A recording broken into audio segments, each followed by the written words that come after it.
Kau adalah rumahku. Ruang kamar megah berisikan Claudia, Christian, Daisy, dan Taddeo. Tampak Taddeo berdiri di depan Claudia dan Daisy yang tengah duduk, sedangkan Christian berdiri di samping Taddeo. Saat ini Taddeo telah mengakui semuanya pada Daisy. Mengakui hubungannya dengan Firey, bahkan termasuk kejadian berdarah di mana pria parubaya itu membunuh Elvin ketika tahu Firey telah dilenyapkan oleh Elvin. Selain itu, Taddeo pun mengakui sempat salah sangka karena berpikir Claudia adalah putri kandungnya dengan Firey.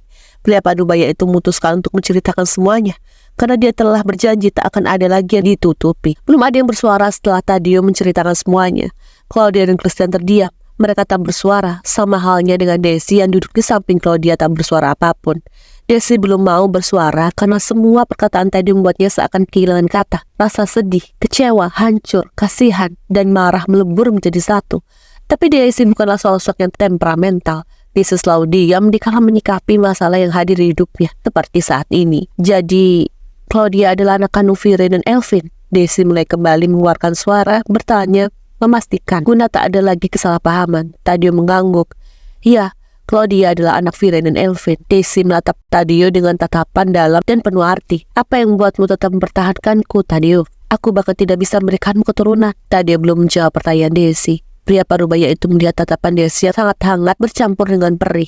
Detik selanjutnya dia mendekat dan bersimpuh di hadapan wanita parubaya yang masih sangat cantik itu. Daisy, jangan pertanyakan hal seperti itu padaku. Di mataku, kau benar-benar sempurna. Kau menjadi istri yang baik dan ibu yang baik untuk Christian. Meski Christian bukanlah anak kandungmu, tapi kau merawatnya dengan penuh kasih sayang. Aku bisa melihat ketulusanmu saat merawat Christian. Jika kau bertanya kenapa aku tetap mempertahankanmu, maka jawabanku adalah karena kau satu-satunya pantas untuk menjadi pendampingku selamanya. Dulu aku terlalu buta tidak melihat ketulusanmu, Daisy. Kepergian Firey membuatku sadar bahwa selama ini aku telah menyanyiakan wanita yang berharga di hidupku. Aku mohon, Daisy, maafkan aku. Lupakan tentang masa lalu. Aku berjanji akan perbaiki masa depan kita. Dan jangan lagi pernah membahas tentang kau yang tidak bisa memberikan anak untukku. Karena di mataku kau tetap sempurna, sekalipun kau tidak memberikan anak untukku. Taddeo menyentuh tangan Daisy, menatap istrinya dengan tatapan penuh permohonan. Tampak air mata wanita parubaya itu berlinang jatuh membasahi pipinya dikala mendengar apa yang Taddeo ucapkan. Perkataan yang berhasil menyentuh relung hati Daisy paling dalam. Daisy langsung memeluk erat Taddeo sambil berkata sambil terisak, aku memang marah padamu, kecewa, tapi aku tidak bisa meninggalkanmu. Aku juga tidak bisa meninggalkan Christian. Aku sangat mencintai kalian. Terima kasih sayang. Taddeo membahas pelukan Daisy dengan penuh kehangatan. Terlihat Christian dan Claudia tersenyum melihat Taddeo dan Daisy telah berhasil berbaikan. Hal yang paling disyukuri adalah Daisy memiliki hati yang luar biasa baik, mampu memaafkan suaminya yang dulu telah mengkhianatinya. Masa lalu pahit tak mungkin untuk dilupakan, dan jika orang yang berhasil berdamai dengan masa lalu, maka orang tersebut memiliki hati yang luar biasa hebat. Christian memutuskan mengajak Claudia untuk menginap di mansion keluarganya. Pria itu mengajak Claudia menginap karena dia tak ingin membawa Claudia pulang di malam hari. Angin malam tidak bagus untuk ibu hamil. Hal itu yang akhirnya membuat Christian mengajak gadis itu menginap di mansion keluarganya.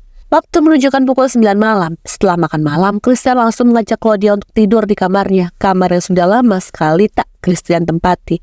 Sudah sejak lama memang Christian tak tinggal lagi dengan kedua orang tuanya. Kalaupun dia datang ke rumah orang tuanya, pasti jarang sekali menginap. Christian, kau memiliki kamar yang bagus dan rapi, ucap Claudia dari dalam pelukan sang pujaan hati.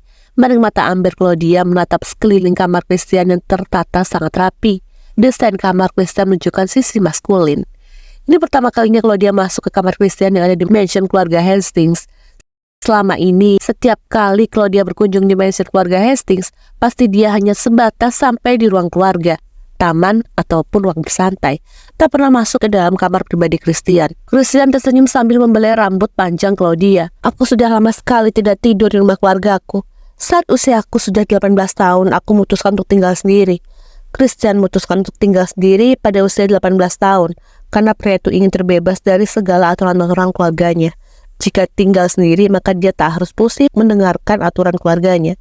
Aku juga dari dulu ingin sekali tinggal sendiri, tapi ayah Benny dan ibu Grania tidak mengizinkanku. Mereka pernah mengizinkan Kak Ella tinggal sendiri, sedangkan aku tidak boleh, ucap Claudia pelan menceritakan betapa overprotective kedua orang tuanya itu. Christian tersenyum samar sambil menarik dagu Claudia. Aku jujur senang karena Ella membuat kita bersatu. Aku belum pernah mendapatkan perempuan yang berhasil membuat hidupku berwarna. Claudia menatapman coklat Christian. Jangan merayuku, aku tidak mempan dengan rayuanmu Christian. Christian menyapukan hidungnya ke hidung Claudia. Aku tidak merayu.